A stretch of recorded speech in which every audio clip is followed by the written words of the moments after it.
স্থানে ফেরত যেতে পারেন।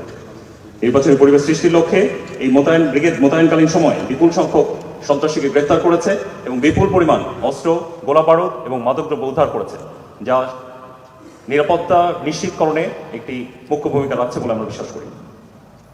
দায়িত্বপূর্ণ এলাকায় সেনাবাহিনী ইতিমধ্যে সমন্বিত ও দৃশ্যমান নিরাপত্তা ব্যবস্থা গ্রহণ করেছে। এই নিরাপত্তা ব্যবস্থা গ্রহণে অন্যান্য আইনশৃঙ্খলা বাহিনী, বিশেষ করে বিজিবি, র্যাব, পুলিশ এবং আনসার আমাদেরকে সর্বাত্মক সহযোগিতা করছে। এই কাজের অংশ হিসেবে আমরা নিয়মিত টহলের সাথে সাথে চেকপোস্ট, গুরুত্বপূর্ণ স্থাপনা সমূহে নজরদারি বৃদ্ধি অলরেডি শুরু করেছি। এটা ছাড়াও নির্বাচনের সময় সেনাবাহিনী স্ট্রাইকিং ফোর্স হিসাবে বেসামরিক প্রশাসনকে তাৎক্ষণিক সহায়তা প্রদানে প্রস্তুত রয়েছে। বর্তমান আইন শৃঙ্খলা পরিস্থিতি স্থিতিশীল ও স্বাভাবিক রয়েছে এবং আমাদের নিয়ন্ত্রণে রয়েছে। যদি কেউ নির্বাচনকে কেন্দ্র করে সহিংসতা, ভয়ভীতি প্রদর্শন, নাশকতা ও বিশৃঙ্খলা সৃষ্টির চেষ্টা করে, সেক্ষেত্রে সংশ্লিষ্ট কর্তৃপক্ষের সঙ্গে সমন্বয়ের মাধ্যমে প্রচলিত আইন অনুযায়ী তার বিরুদ্ধে তাৎক্ষণিক এবং কঠোর ব্যবস্থা গ্রহণ করা হবে।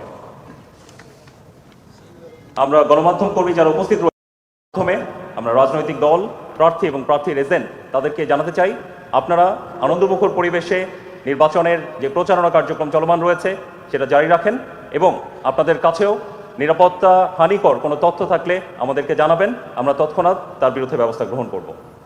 সম্মানিত গণমাধ্যম কর্মীবৃন্দ, আপনারা জাতির দর্পণ স্বরূপ, আপনাদের প্রতি আমাদের বিশেষ অনুরোধ, নির্বাচনকালীন সময়ে সর্বোচ্চ পেশাদারিত্ব বজায় রেখে সংবাদ পরিবেশন করবেন, গুজব বা বিভ্রান্তিকর তথ্য প্রচার থেকে নিজেদেরকে বিরত রাখবেন এবং তথ্য প্রচারের পূর্বে তার তথ্যের সত্যতা যাচাই করে নেবেন এবং আপনাদের কাছে যে তথ্য থাকবে আইন শৃঙ্খলার হানিকর যে কোনো তথ্য আমাদেরকে দিয়ে সহায়তা করবেন।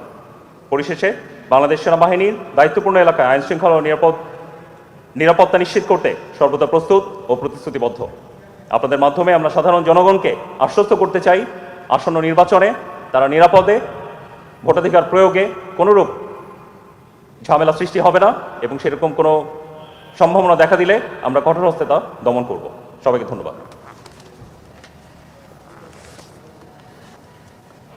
আপনাদের তরফ থেকে আমরা 3টা প্রশ্ন পেয়েছি অলরেডি, যার মধ্যে একটাতে বলা হচ্ছে ঢাকা 14, 16 এবং 18 তিনটি আসনে সহিংসতা এবং কেন্দ্রভিত্তিক অনিয়মের অভিযোগ এবং ভোটের দিনে ভোটারদের